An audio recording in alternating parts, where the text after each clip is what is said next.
Noun ನಾನ್ ಒಬ್ಬ ವ್ಯಕ್ತಿಯ ಹೆಸರನ್ನು, ಸ್ಥಳದ ಹೆಸರನ್ನು ಅಥವಾ ಒಂದು ವಸ್ತುವಿನ ಹೆಸರನ್ನು ಸೂಚಿಸುವ ಪದವನ್ನು ನೌನ್ ಎನ್ನುತ್ತಾರೆ. ಉದಾಹರಣೆಗೆ, ಲೋಕನಾಥನ್ ಎಂಬುದು ಒಬ್ಬ ವ್ಯಕ್ತಿಯ ಹೆಸರು. ವಿಲ್ಲಿವಾಕ್ಕಂ ಎಂಬುದು ಒಂದು ಸ್ಥಳದ ಹೆಸರು. ಟೇಬಲ್, ಕುರ್ಚಿ ಎಂಬುದು ವಸ್ತುವಿನ ಹೆಸರು. ಅಡ್ಜೆಕ್ಟಿವ್ ಎಂದರೆ ನೌನ್ಗೆ ಮುಂಚೆ ಅದರ ಗುಣವನ್ನು ತಿಳಿಸುವ ಒಂದು ಪದವನ್ನು ಸೇರಿಸುವುದು. ಉದಾಹರಣೆಗೆ ಹೇಳುವುದಾದರೆ, ಮೈಟಿ ಮ್ಯಾನ್ ಶಕ್ತಿಶಾಲಿ ವ್ಯಕ್ತಿ, ಸ್ಟ್ರಾಂಗ್ ಮ್ಯಾನ್ ಬಲಶಾಲಿ ವ್ಯಕ್ತಿ. ಬ್ಯೂಟಿಫುಲ್ ವುಮನ್ ಸುಂದರ ಮಹಿಳೆ. ಇಲ್ಲಿ ಮೈಟಿ, ಸ್ಟ್ರಾಂಗ್ ಮತ್ತು ಬ್ಯೂಟಿಫುಲ್ ಇವೆಲ್ಲವೂ ಅಡ್ಜೆಕ್ಟಿವ್ಸ್ ಆಗಿವೆ. ಪ್ರೊನೌನ್ ಎಂದರೆ ನೌನ್ ಬದಲಾಗಿ ಬಳಸುವ ಪದ. ಉದಾಹರಣೆಗೆ, ಲೋಕನಾಥನ್ ಬರುತ್ತಿದ್ದಾನೆ, ಲೋಕನಾಥನ್ ಹೋಗುತ್ತಿದ್ದಾನೆ ಎಂದು ಪದೇ ಪದೇ ಹೇಳುವ ಬದಲು ಲೋಕನಾಥನ್ ಹೆಸರಿನ ಜಾಗದಲ್ಲಿ ಅವನು, ಹಿ ಎಂಬ ಪದವನ್ನು ಬಳಸುವುದು. ಇದೇ ಸ್ತ್ರೀಲಿಂಗವಾಗಿದ್ದರೆ ಅವಳು, ಶಿ ಎಂದು, ಇತರ ವಸ್ತುಗಳಿಗೆ ಅದು, ಇಟ್ ಎಂದು ಬಳಸುತ್ತೇವೆ. ಇವುಗಳನ್ನು ಬಹುವಚನದಲ್ಲಿ ಹೇಳುವಾಗ ಅವರು, ಅವು, ದೇ ಎಂದು ಕರೆಯಲಾಗುತ್ತದೆ. ಪ್ರಿಪೊಸಿಷನ್ ಒಂದು ಪೊಸಿಷನ್, ಸ್ಥಾನ ಕ್ಕಿಂತ ಮುಂಚೆ ಬರುವುದು ಪ್ರಿಪೊಸಿಷನ್. ಇಲ್ಲಿ ಪೊಸಿಷನ್ ಎಂದರೆ ನೌನ್ ಅನ್ನು ಸೂಚಿಸುತ್ತದೆ. ಆನೆ, ನೌನ್, ಹಿಂದೆ ಗಂಟೆಯ ಶಬ್ದ ಬರುವಂತೆ ಪ್ರಿಪೊಸಿಷನ್ ಪದಗಳಾದ ಎನ್, ಅಪ್, ಆನ್, ಅಂಡನಂತಹ ಪದಗಳು ಯಾವಾಗಲೂ ನೌನ್ಗಿಂತ ಮುಂಚೆಯೇ ಬರುತ್ತವೆ. ಇದು ಮೊದಲ ಕುಟುಂಬದ ಕಥೆ. ಇನ್ನೊಂದು ಕುಟುಂಬದಲ್ಲಿ ಅಪ್ಪನನ್ನು ವರ್ಬ್ ಕ್ರಿಯಾಪದ ಮತ್ತು ಅಮ್ಮನನ್ನು ಅಡ್ವರ್ಬ್ ಕ್ರಿಯಾವಿಶೇಷಣ ಎಂದು ಕರೆಯಬಹುದು. ಉದಾಹರಣೆಗೆ, ರನ್ ಓಡುವುದು ಎಂಬುದು ಒಂದು ವರ್ಬ್. ಒಬ್ಬ ವ್ಯಕ್ತಿ ಓಡಿದನು ಎಂದರೆ ಅವನು ಹೇಗೆ ಓಡಿದನು, ಎಲ್ಲಿಗೆ ಓಡಿದನು ಎಂಬ ಪ್ರಶ್ನೆಗಳು ಬರುತ್ತವೆ. ಅದಕ್ಕೆ ಉತ್ತರವಾಗಿ ಅವನು ವೇಗವಾಗಿ ಓಡಿದನು ಅಥವಾ ಸುರಕ್ಷಿತವಾಗಿ ಓಡಿದನು ಎಂದು ಹೇಳುತ್ತೇವೆ.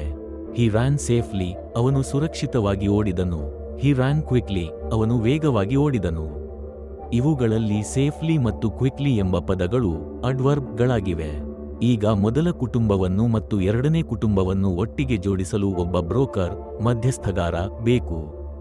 ಒಂದು ಮನೆ ಕೊಳ್ಳಬೇಕಾದರೂ, ಬಾಡಿಗೆಗೆ ಪಡೆಯಬೇಕಾದರೂ ಅಥವಾ ಸ್ಟಾಕ್ ಮಾರ್ಕೆಟ್ ಟ್ರೇಡಿಂಗ್ ಮಾಡಬೇಕಾದರೂ ಬ್ರೋಕರ್ ಬೇಕು. ಇಲ್ಲಿ ಈ ಎರಡು ಕುಟುಂಬಗಳನ್ನು ಜೋಡಿಸುವ ಕೆಲಸವನ್ನು ಕಂಜಂಕ್ಷನ್ ಸಂಯೋಜಕ ಅವ್ಯಯ ಮಾಡುತ್ತದೆ.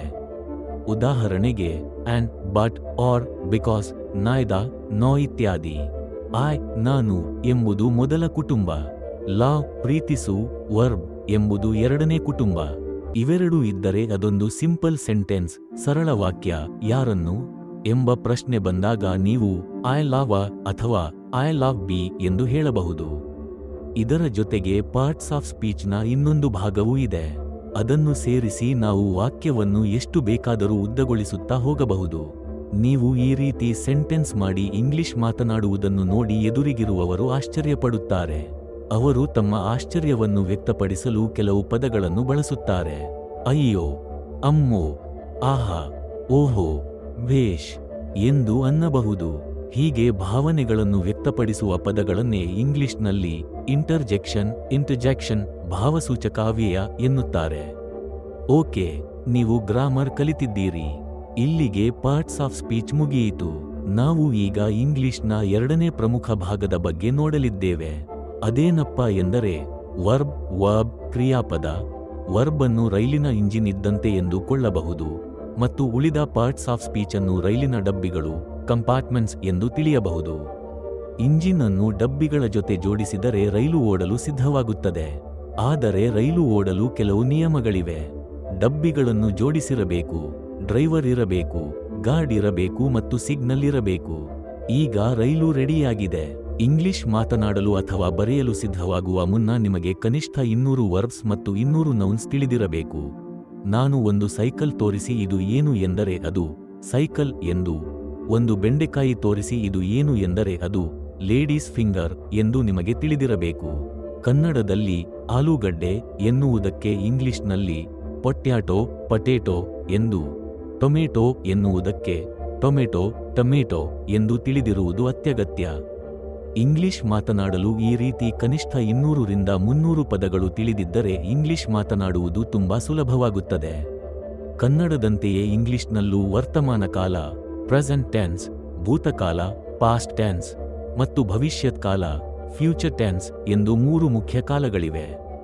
ಹಾಗೆಯೇ ಕಂಟಿನ್ಯೂಯಸ್ ಮತ್ತು ಪರ್ಫೆಕ್ಟ್ ಟೆನ್ಸ್ ಕೂಡ ಇವೆ. ವರ್ಬ್ ಕಾಲಕ್ಕೆ ತಕ್ಕಂತೆ 3 ರೂಪಗಳಲ್ಲಿ ಫಾರ್ಮ್ಸ್ ಬದಲಾಗುತ್ತದೆ. ಪ್ರೆಸೆಂಟ್ ಟೆನ್ಸ್ನಲ್ಲಿ ಡೂ ಎಂಬುದು ಪಾಸ್ಟ್ ಟೆನ್ಸ್ನಲ್ಲಿ ಡಡ್ ಆಗಿಯೂ ಪಾಸ್ಟ್ ಪಾರ್ಟಿಸಿಪಲ್ ಎಂಬ ರೂಪದಲ್ಲಿ ಡಾನ್ ಎಂದು ಬದಲಾಗುತ್ತದೆ. ಈ ಪಾಸ್ಟ್ ಪಾರ್ಟಿಸಿಪಲ್ ರೂಪವು ಯಾವಾಗಲೂ ಪರ್ಫೆಕ್ಟ್ ಟೆನ್ಸ್ ಜೊತೆಗೆ ಬರುತ್ತದೆ. ಉದಾಹರಣೆಗೆ ಐ ಹ್ಯಾವ್ ಡನ್, ನಾನು ಮಾಡಿದ್ದೇನೆ. ಹಿ ಹ್ಯಾಸ್ ಡನ್, ಅವನು ಮಾಡಿದ್ದಾನೆ.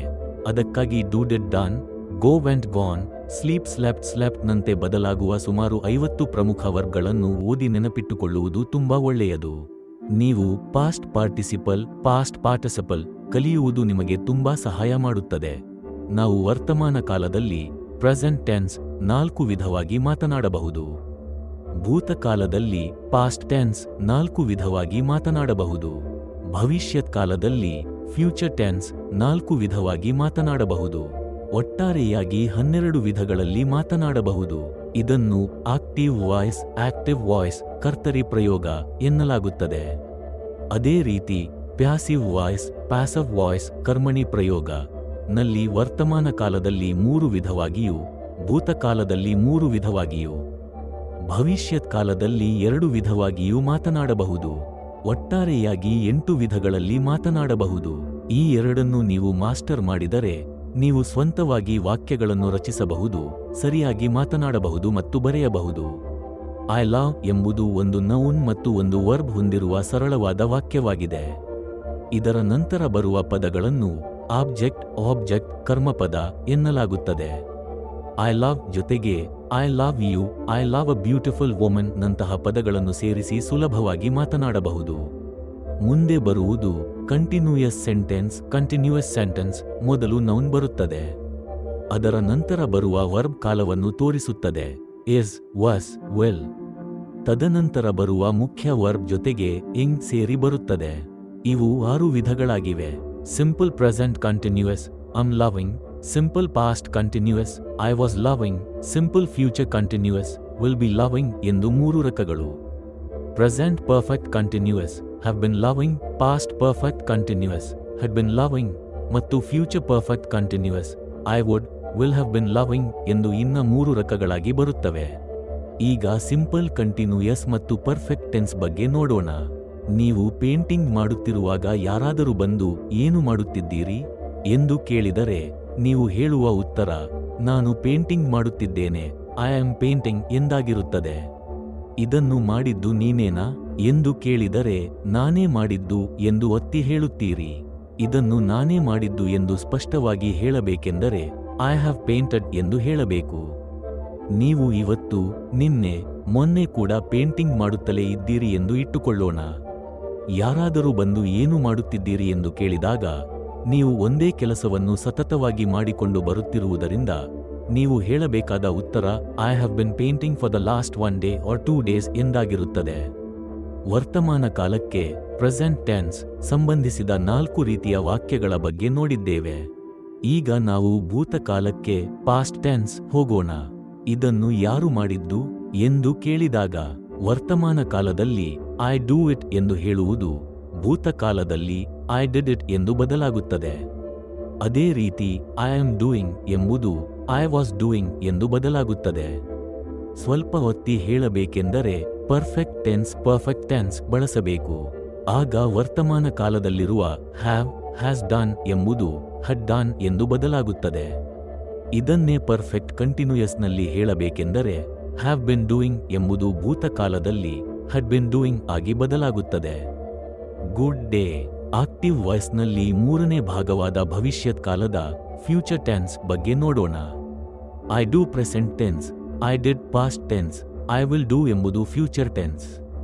ಹಾಗೆಯೇ I will do, I will love, I will work, I will go ಎಂದು ಮಾತನಾಡಬಹುದು. ಮುಂದೆ ಬರುವುದು ಕಂಟಿನ್ಯೂಯಸ್.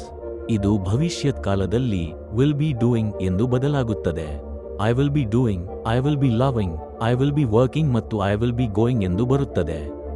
ಇದನ್ನೇ ಪರ್ಫೆಕ್ಟ್ ಟೆನ್ಸ್ನಲ್ಲಿ ಮಾತನಾಡುವಾಗ ವಿಲ್, ವುಡ್ ಹ್ಯಾವ್ ಡನ್ ಎಂದು ಬರುತ್ತದೆ.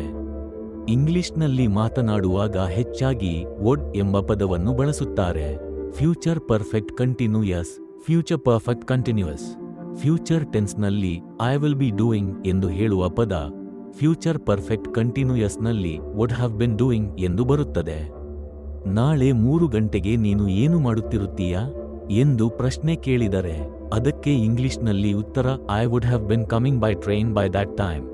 ನಾನು ಆ ಸಮಯದಲ್ಲಿ ಟ್ರೈನ್ನಲ್ಲಿ ಬರುತ್ತಿರುತ್ತೇನೆ. ಇಲ್ಲಿ ವುಡ್ ಹ್ಯಾವ್ ಬಿನ್ ಕಮಿಂಗ್ ಎಂಬುದು ಫ್ಯೂಚರ್ ಪರ್ಫೆಕ್ಟ್ ಕಂಟಿನ್ಯೂಯಸ್ ಆಗಿದೆ. ಆದ್ದರಿಂದ ಈಗ ನೀವು ಪ್ರೆಸೆಂಟ್ ಟೆನ್ಸ್ನಲ್ಲಿ 4 ರೀತಿಯ active voice do, am doing, have done, have been doing. Past ಟೆನ್ಸ್ನಲ್ಲಿ 4 ರೀತಿಯ did, was doing, had done and had been doing. ಮತ್ತು ಫ್ಯೂಚರ್ ಟೆನ್ಸ್ನಲ್ಲಿ 4 ರೀತಿಯ will do, will be doing, would have done, would have been doing ವಾಕ್ಯಗಳ ಬಗ್ಗೆ ತಿಳಿದುಕೊಂಡಿದ್ದೀರಿ. ಇದರ ಮೂಲಕ ನೀವು ಅರ್ಧಭಾವಿ ದಾಟಿದಂತೆ. ಇನ್ನುಳಿದ 8 ರೀತಿಯ ಪ್ಯಾಸಿವ್ ವಾಯ್ಸ್, ಪ್ಯಾಸಿವ್ ವಾಯ್ಸ್ ತಿಳಿದುಕೊಂಡರೆ ಇಂಗ್ಲಿಷ್ ನಿಮ್ಮ ವಶವಾಗುತ್ತದೆ. ನಾನು ನಿಮಗೆ 10 ರೂಪಾಯಿ ಕೊಟ್ಟೆ ಎಂದರೆ ಅದು ಆಕ್ಟಿವ್ ವಾಯ್ಸ್. ನಿಮಗೆ 10 ರೂಪಾಯಿ ಕೊಡಲ್ಪಟ್ಟಿತು ಎಂದರೆ ಅದು ಪ್ಯಾಸಿವ್ ವಾಯ್ಸ್. ಐ ಡೂ ಎಂಬುದು ಆಕ್ಟಿವ್ ವಾಯ್ಸ್ ಆದರೆ it is done by me ಎಂಬುದು ಪ್ಯಾಸಿವ್ ವಾಯ್ಸ್ ಆಗಿದೆ. Good day.